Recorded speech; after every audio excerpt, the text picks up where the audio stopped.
Yo, what's going on, guys? It is Fox98 here. Welcome back to a brand new video for you guys today here on the channel. And today, it is the F1 debate for the Miami Grand Prix that happened last weekend. If you guys end up enjoying today's video, feel free to drop it a like, subscribe to the channel if you're new around here as well. Let's get straight into it. Now, of course, we came straight off the back of the Azerbaijan Grand Prix, and we went straight into this race at Miami. Now, was it a good race? Was it a bad race? Well, unfortunately, it's been caught in a tale of two halves, and as my phone likes to go a little bit ding-ding, we need to have a discussion about it. Now, the Miami Grand Prix actually did produce the most overtakes that we've seen in Formula 1 this season, with 60 on-track overtakes. In terms of the TV direction, I believe they showed 43 of those overtakes. But for the majority of fans out there, it was deemed as quite a bad race yet again. But why are we deeming these as bad races? Is it the entertainment? Is it the action? Is it the overtaking? Is it the circuit? What's causing these problems? Well, it's quite simple. We know exactly what's causing these problems. It's Red Bull. Now, let's not beat around the bush here, okay? Red Bull have got a car that's at least, half a second to a second a lap faster than everybody else in terms of race trim. And it means that when it comes to the races, you know straight away that Red Bull is winning. Even with Verstappen starting in P9. We saw it even last year, in the Belgian Grand Prix, he started 14th or 15th, and he went straight up and won the Grand Prix with at least like 20 seconds of a margin. And this was no different. Of course, Sergio Perez was on pole, so when he took off and led the Grand Prix, you just had that instant feeling go through your mind of, no one's overtaking him. No one's going to beat him. That's fine. Maybe, obviously, Max ended up doing so, but in terms of the rest of the field I'm talking about now, no one's going to beat him. No one's overtaking him. Red Bull have won. And that's it then.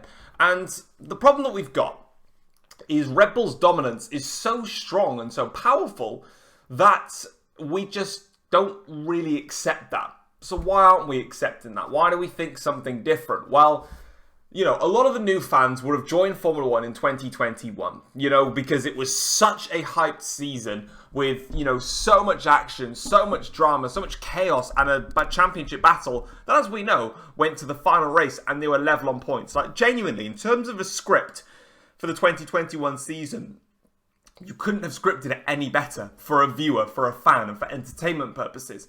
And in 2022, we didn't have the longevity of the title fight as we did in 2021, but we had a glimmer of hope, should we say, for a title fight until Ferrari and Charles Leclerc threw it all away. I'll get on to Leclerc in a minute.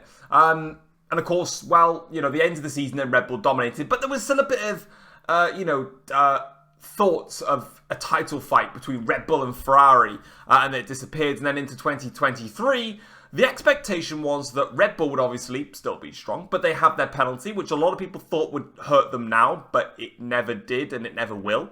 And then a lot of people thought Ferrari would develop and, get onto Red Bull's tail. A lot of people thought Mercedes, who was strong at the end of last season, would develop and get onto Red Bull's tail. But actually, they've gone further backwards, and Red Bull have gone even further forwards with theirs, and it's just been so easy for Red Bull. So that's the biggest problem. I think, look, in terms of the Grand Prix itself in Miami, it was actually good. There was a good overtaking. There was good racing. The DRS, even though the zones were shortened, they actually were shortened correctly rather than Baku, which was not shortened correctly. It was a better Grand Prix. There was some good, like I said, good overtaking, good racing. The problem was, and I think what the fans are really upset about, is that there is no competition out front at all. It's Red Bull, and that is it. Now, the difference is, and a lot of people have been making this argument on Twitter, that there is Red Bull's domination. But then all of a sudden, you've got to look at Mercedes' domination. And well, why was that not different, For example, let's take me as a Mercedes fan, okay? What's the difference between me being bored of this season already versus the dominance that I've had the pleasure of watching my team have for the past 8 years? Well, I can kind of go through that and give you the premise of the idea. So 2014, 15, and 16 was only Mercedes-Benz winning the championship. The difference is that there were two equal drivers on the grid of Lewis Hamilton and Nico Rosberg. They had brilliant wheel-to-wheel battles. Look at like Bahrain 2014, Austria 2016. I know they crashed there, but Spain 2016, for an example. They had like USA 2015. What else do they have? They've had plenty of battles in the past. The thing is, with the battles between Hamilton and Rosberg, they've gone down, apart from 2015, my apologies. The title fight between Hamilton and Rosberg has gone to the final race of the season. Whether that's Rosberg dominating a weekend, whether that's Hamilton dominating a weekend, whether it's the two of them just scrapping it out tooth and nail for their positions. In 2014, it went to the last race of the season. It was a bit more overly hyped, should we say, because they added double points during that race, during that season. That was a silly idea. But anyway, you get the point. In 2015, yes, it was more, so it was Lewis Hamilton's championship all year long. He had much better in qualifying. He improved on that. In the races, he was way better than Rosberg. Rosberg only won 3 races throughout the whole season until the final 3 of the season when the championship was done, when he won those 3 races. But then in 2016, it was Rosberg that had the start of the season as pure dominance. Hamilton took a lot longer to get into the season properly. Then he had his dominance in the mid-season. Then Rosberg came back into it. Then Hamilton came back into the fray, but it was too little too late. That's the difference, is that those two drivers went neck and neck, provided entertainment, provided hard-fought racing, provided crashes, provided drama on the pit wall, provided the stories, provided the headlines.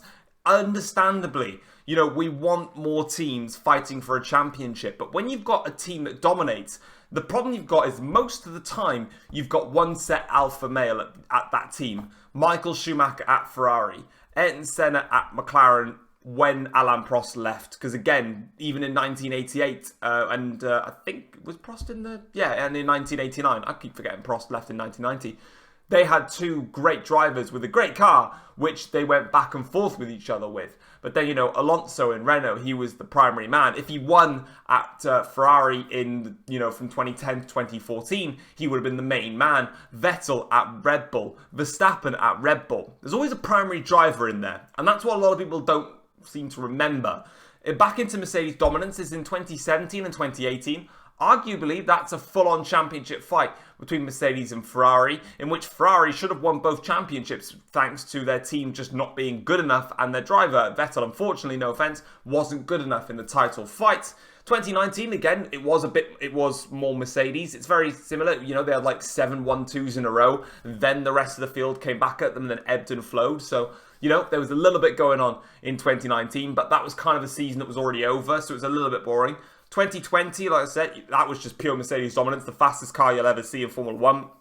And then obviously, like I said, 2021 was a brilliant championship battle that went to the end. So the difference being is that Red Bull just have too dominant of a car, and realistically, no disrespect to Sergio Perez, if Red Bull want anyone to win the championships for their team, they'll do it with Max. There's just no arguing about that. So it makes the races boring. If we had more teams in there, or if we had 2 proper alphas in a team, it would be more entertaining. But that is how it goes. It's the way.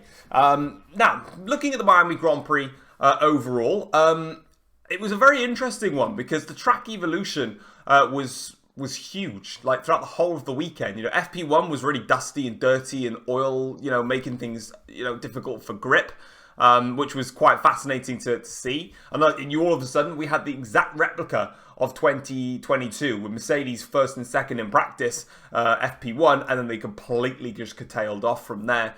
It was a good qualifying session as well, very mixed up grid, and of course that was thanks to Charles Leclerc crashing. Here's my note now on Charles Leclerc. Charles Leclerc is a fantastic driver. He's got great speed and he knows how to wring the neck of a Formula 1 car. But he's extremely prone to mistakes now. This guy makes far too many mistakes. And I'm going to put this out here as a very, very bold and very unpopular opinion in all of this. For me, Charles Leclerc is not World Championship material. He's just not. He's got everything that you should have from a world champion, with all the stuff that allows for drivers to be sacked, you know, in terms of their crashes and their spins and their mistakes. It all just beds in to one with a combination that just doesn't work. He's got everything that you need to be a champion, and then he's got this stuff here that's just too much of it. You know, we criticize so many drivers for not being quick and then crashing. But Leclerc is quick and crashes. And this is not only going to hurt him as a driver, but it's also going to hurt the team. Remember, there is a cost cap that everyone has to adhere to, and you can't crash your car too many times. Look back to 2022 when Mick Schumacher crashed or basically separated the car in half twice in Jeddah and Monaco. Gunther Steiner was so critical of Mick Schumacher for constantly making these errors and costing the team money. And yet, you know, Charles Leclerc, because he's won races, because he's dominated Grand Prix, because he's quick, you know, you're not going to give him as much slack, but you still have to, because at the end of the day, he's not consistent enough. And, you know, if you decided, right, to develop a car that was purely for Charles Leclerc, right, for Ferrari, everything that he loves about a Formula 1 car, you put all your eggs in that basket, obviously making it quick as well, you won't win a championship because he just doesn't have that complacency in him. If you went ahead and developed a Ferrari Formula 1 car around everything that Carlos Sainz wants, you know, in terms of grip handling, everything, if you just built that team for Carlos Sainz, he will win a world championship at Ferrari faster than Charles Leclerc could. And I genuinely mean that. And it's very unpopular to think, well, hang on a minute, mate, you're starting to take the mutual mick here. But I've had these thoughts in 2022, and I have them again in 2023. Charles Leclerc is definitely the quicker of the two drivers, but Ferrari will always prioritise Charles Leclerc because he's their man that they have basically bred from the academy into the team, and Sainz has just been integrated basically, you know, halfway through Charles Leclerc's current, you know, tenure at the moment. So they're obviously going to put their eggs in Charles' basket. But in terms of Sainz, he makes a lot less mistakes than what Charles Leclerc does. He can get pole position, so he can qualify well. He's won a Grand Prix, so he's got the mentality to go ahead and win a Grand Prix, and he's done it by beating Charles Leclerc fair and square. But the crucial thing is that he's got the attitude of taking a race into his own hands. Remember in Silverstone in 2022, his race win, he went through and he made that call to go into the pits. Obviously, they would have done it anyway. But then again, it comes to Ferrari asking him, oh, you know, you need to sit back a little bit, give Charles Leclerc the gap and stuff. And Carlos is, again, so clever, and he is aware that you just don't realise it. And he's like, no, hang on a minute. If you realise that I got a fast Mercedes on that weekend and the Red Bull is behind me, no, I'm going for this one. And again, in Monaco, he makes that call and Charles keeps listening to his engineers, and he doesn't seem to have that sort of knowledge to go, I know this is the right call that you're making with me, or I actually think that you've made the wrong call here and I'm going to take responsibility for this one. And he just crashes too often, and it very much needs to change. Mercedes-Benz heading into this weekend. Again, they had false dawn with practice being a great result for them of FP1 and 2, FP1 being P1 and 2. And then they completely slid off. So what really happened with Mercedes? Well, I mean, it's quite simple, really. They just didn't get the setup right. Initially, they started FP1 with a lot of, quite unusually, some porpoising, which meant they had to raise the car a little bit, and it just cost them downforce. They lost too much time in the middle sector in particular. The car just doesn't seem to like to ride over the curbs. It just looks so unstable and snappy, and you just can't really just fling the car in. And I think there was a great post at the Race Pal, actually, comparing Mercedes to Red Bull. Now, when they got to the hairpin at the end of the main straight, at the end of the first long straight, just before you get to that twisty stadium section, Mercedes-Benz was 0.3 of a second behind Red Bull in qualifying. That's not great, but to be honest, for that much of the lap, it's not too bad. They got to the end of that stadium section and about halfway down the back straight then towards the end of the lap, and they lost in that portion alone 0.6 of a second, which is massive.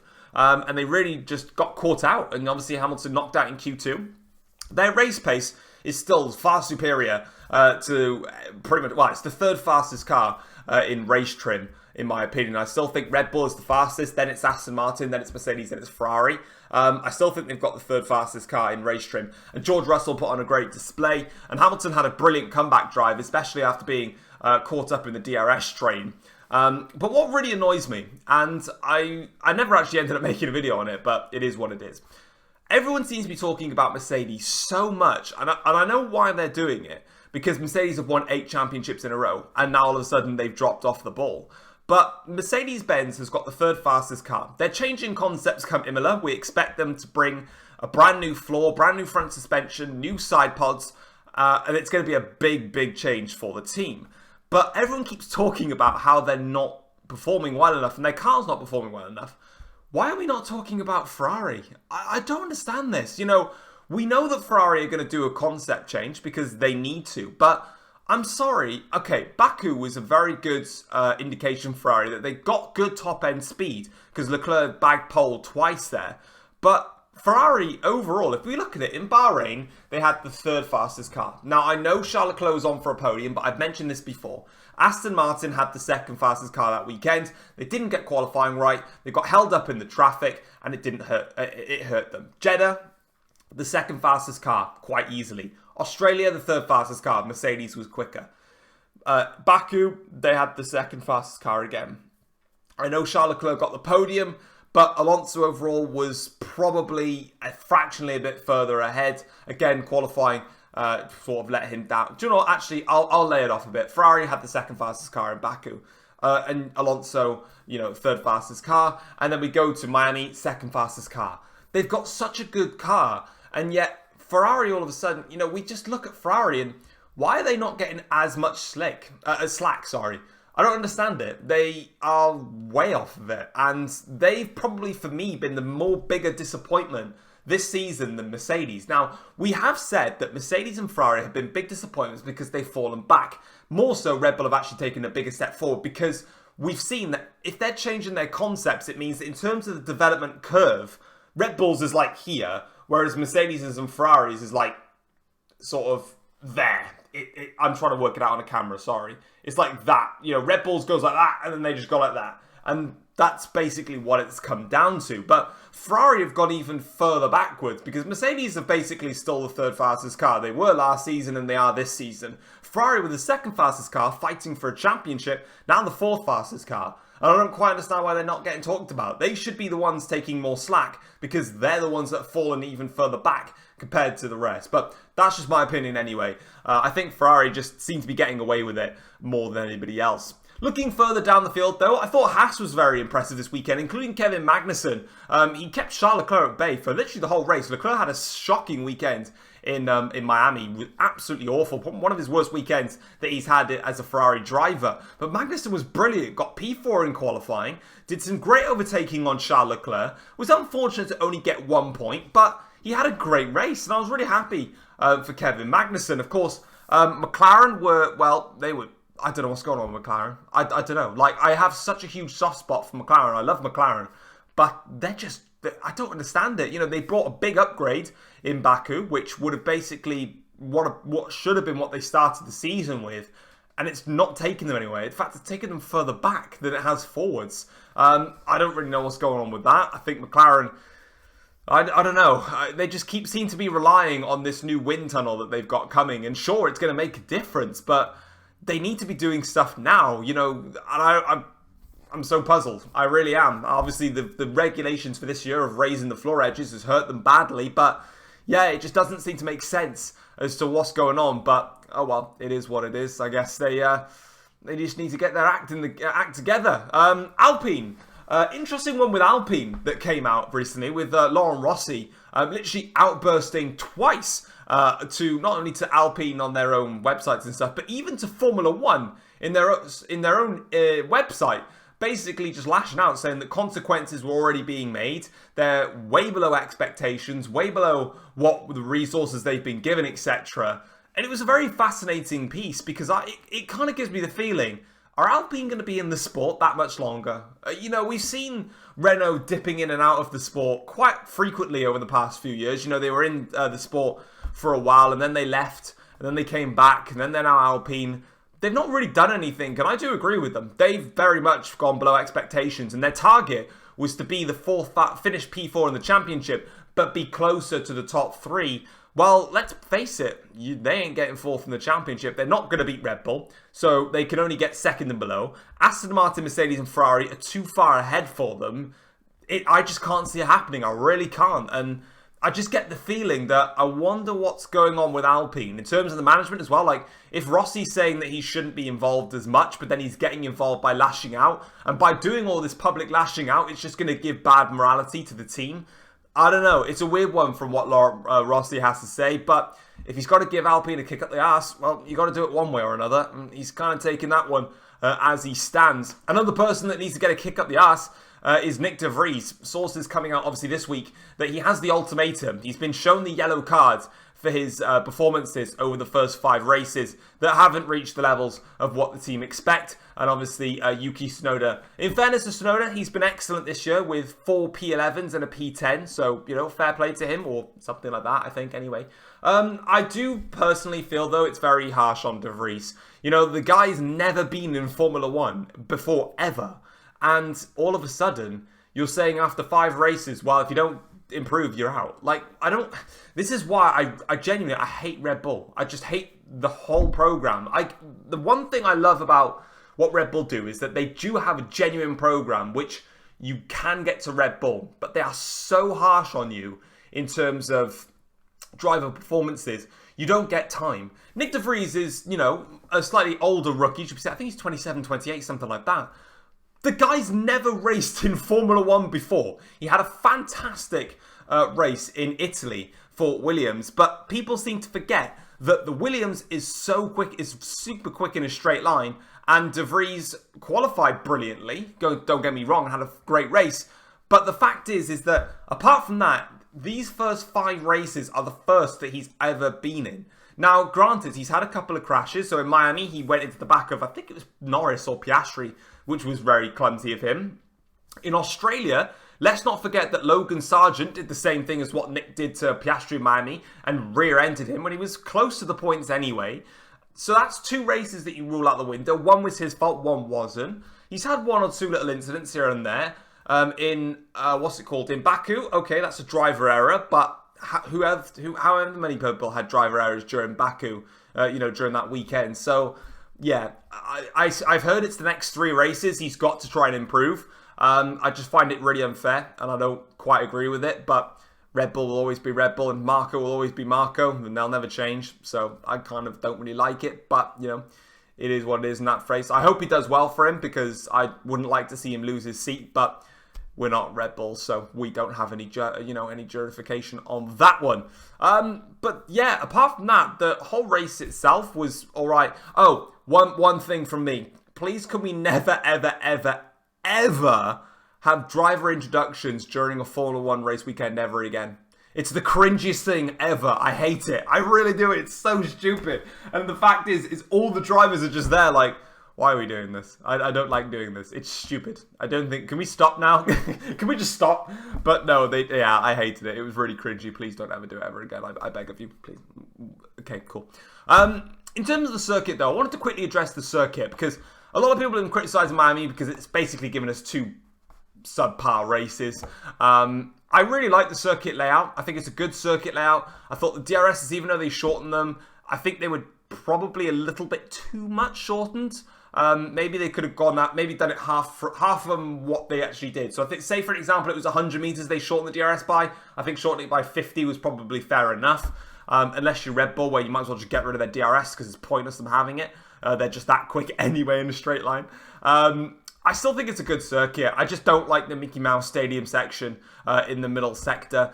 They could have done so much more with that and just made it a bit better for them. But it's overall, it's a decent track. And honestly, I'm telling you this right now, if the battle for the lead between Verstappen and Perez was a bit more feisty, or say it was Verstappen v Alonso, but it was, they were a bit more closer in terms of performance, we'd actually be saying it's a good race. This is the thing. We all say right now, Miami's crap, Miami's this, Miami's that. But let's face the facts. If you had the Grand Prix that we had with the battle for the lead that we had, but it was Alonso versus Verstappen, right? And it was a little bit tougher for them to get close to each other. Say if Verstappen still won with that overtake he did on Perez, but maybe it took him like 2 or 3 laps to do it, you'd be saying it's a good race, and there's no arguing with that.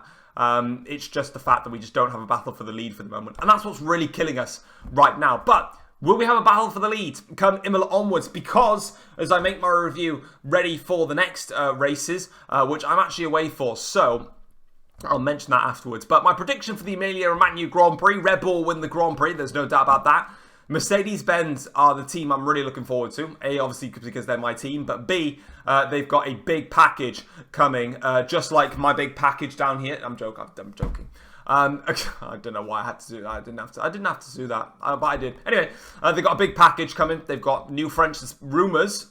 They've got new French suspension coming to help with the initial airflow going underneath the floor. I think the floor entries is also getting a bit of a tweak in there. They've got a brand new floor itself coming. They've got new side pods apparently. It's going to be a big update for them and the start of a new direction for Mercedes. So I'm looking forward to seeing what it does. Do I think it's going to propel Mercedes ahead of Ferrari and Aston Martin? No, I really don't. I think it'll keep them the same in terms of performance. And why do I believe that? Well, with every single update that you make, you've got to try that out in practice. You've got to understand the car because it's the first time they're going to be running with a big updated car. So it's going to take them a bit of time. I would say probably after Spain, they'll get a better update they'll get a better reading. It'll take them about good 2 to 3 races to properly understand the new package that they've got behind them. But I'm looking forward to seeing if it makes any difference. Aston Martin, I still think will be the second fastest car in Imola. I think they'll probably do quite well. Ferrari have got a lot of pressure on them. It's their home Grand Prix, so they really need to step it up. Whether they can or not, I don't know. Looking further back, who do I think is probably going to be a bit of an outlier in this race? I think Haas will probably still do quite well again. Williams, I think, will struggle quite a lot in this race. McLaren really have to up their game, as well as Alpine. The two teams, they've got to up their game heading into this weekend, or it's going to get rough for them. Otherwise, things are going to go wrong for them. But overall, was Miami a bad race? No, it was just, the front of the field just doesn't have the action. The rest of it was great. In terms of what I was mentioning, in terms of next week, so I'm actually away on a little bit of a holiday for the Emilia-Romagna Grand Prix. I'll still be watching it, but the F1 debate, I probably won't be able to do. I won't be able to do an F1 debate, actually. Let's not say probably. I won't be able to. So I'm not going to be doing an F1 debate for the Emilia-Romagna Grand Prix. The following weekend, though, which is the Monaco Grand Prix, I will be around, unless, I think it's the following weekend. I can't remember if it's a 2-week break or not after Imola. The following race after Imola, anyway, I'll be back. And I'll do a little bit of a review of Imola at the start of the following F1 debate. But obviously, just to let you guys know, the Emilia-Romagna Grand Prix, no F1 debate from me as I am away. But that is it from me on my talk of the Emilia-Romagna Grand Prix. Not the Emilia-Romagna Grand Prix, the Miami Grand Prix. Kind of close, really. What do you guys think? Let me know in the comment section down below what you think about team domination within the sport. What do you think about the Miami circuit, the race? What are your thoughts moving forwards? Anything. You label your topics, drop them in the comment section down below. If you enjoyed the video, drop a like, subscribe if you're new around here as well. I'll catch you next time. Take care all. Peace.